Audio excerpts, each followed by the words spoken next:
Hi everyone, it's me David, and I thought I'd do another soap video today because I just received an order from metaphysicalfarms.com to make a some custom bars of soap. And it's a milk-based soap, so it's a little bit different than the previous videos that I did. Now we need to go through our checklist to make sure that we've got all of our equipment ready for making the soap at hand so that we don't have to be running around and trying to find anything. And again, the first thing we need our safety goggles and our safety gloves because we will be working with the lye. We need to make sure that we've got our lye here ready. We also want to make sure we've got cups for the lye and then for the oil that we'll be working with. We need the containers for those different products there. We'll also need the various oils that we'll be using, and so this soap actually is going to have just the standard three types of oils for a good bar of soap: the palm oil, the coconut oil, and then the soybean oil. We're also going to be including some cocoa butter for the super fatting. We'll also be putting vitamin E in, as well as some lavender flowers and then a peach coloring to the soap. So let's go ahead and get started. So the first oil that we're going to be working with is the coconut oil, and make sure you have your pen and paper so you can write down the amounts that you've got. And we've got 10.2 ounces of the coconut oil.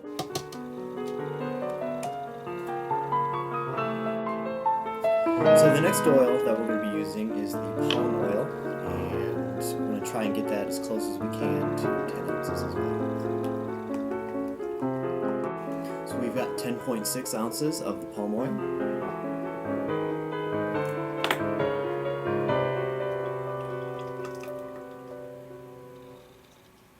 And now we just need the soybean oil. So we've got 13.3 ounces of the soybean oil.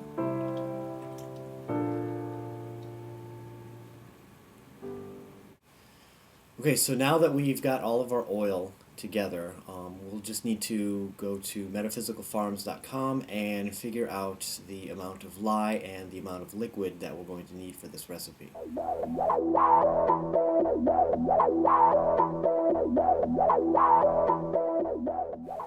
Okay, and so I figured out that we need to have at least 11 to 15 ounces of the liquid that we're going to use. Now, because milk has a lot of sugar in it, the sugar can caramelize when we add the lye to the liquid. And so what I like to do to minimize the amount of caramelization is to actually add the lye to just plain water, let it cool down a little bit, and then add that water to the milk solution. And so what we're going to do is we're actually going to be using 7 ounces of water and mixing the lye into that, and then adding that to 8 ounces of actually heavy whipping cream is what we'll be using for the milk product. What we'll also need to do is measure out 5.6 ounces of lye, but we'll do that last when we have all of the liquids ready and set. So let's go ahead and measure out. What we'll need is 7 or 8 ounces of just plain water in.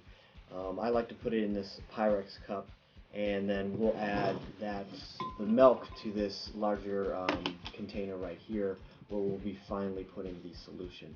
Now, one warning about glass: if you're making large batches, the glass may break because of the heat that you're producing by combining the lye and then the water.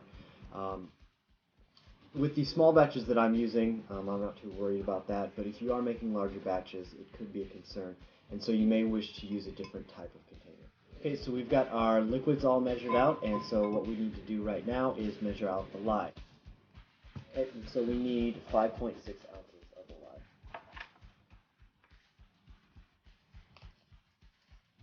Okay, we've got 5.6 ounces of the lye, and we're just going to have to add that into the water. We fully incorporated the lye into the water, and now we'll actually need to let it cool down because it's increased the temperature of the water quite substantially. So we'll go ahead and take its temperature and it's approximately 150 degrees right now. And so we don't want to add that to the milk just yet. It's a little bit too hot for the milk, and it would actually caramelize the sugar in the milk there. And so what we'll do is we'll go ahead and let this cool down to about 120 degrees, because then when we add it to the milk, it'll cool it down even more, and it'll actually approach the 100-degree range that we're looking for. So while we're waiting for this to cool down, we can actually go ahead and heat up our oils. Okay, the lye and water have cooled down now, so we're going to go ahead and add it to our whipping cream.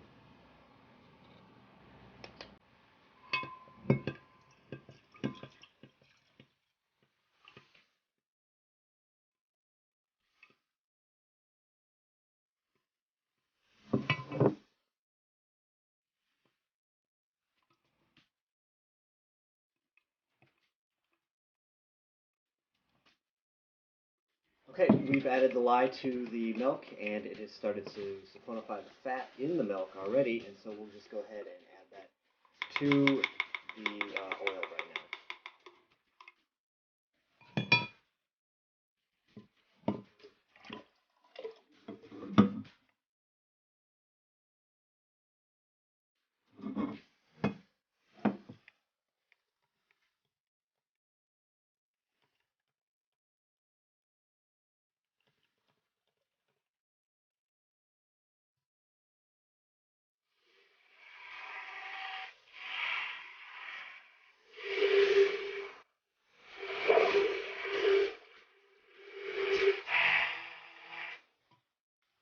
So we're pretty much to trace right now, and so what we'll want to do is add our coloring and also our additives, so our vitamin E, as well as our super fatting oil, which we're using, which is cocoa butter.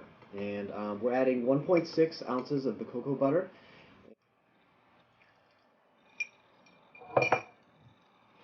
So we have added the coloring, the vitamin E, as well as the super fatting the cocoa butter. The next thing we want to do is add our fragrance, which is going to be a Lotus Blossom fragrance. So just add that in here. And the final thing that we're going to be adding to this soap are some lavender flowers. And so these are just dried lavender flowers, and we'll just add them to the soap.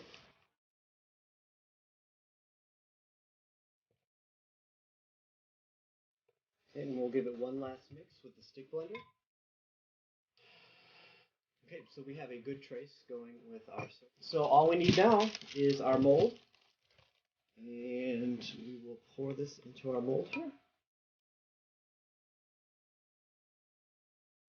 We'll just even this out into the corners. Looks good.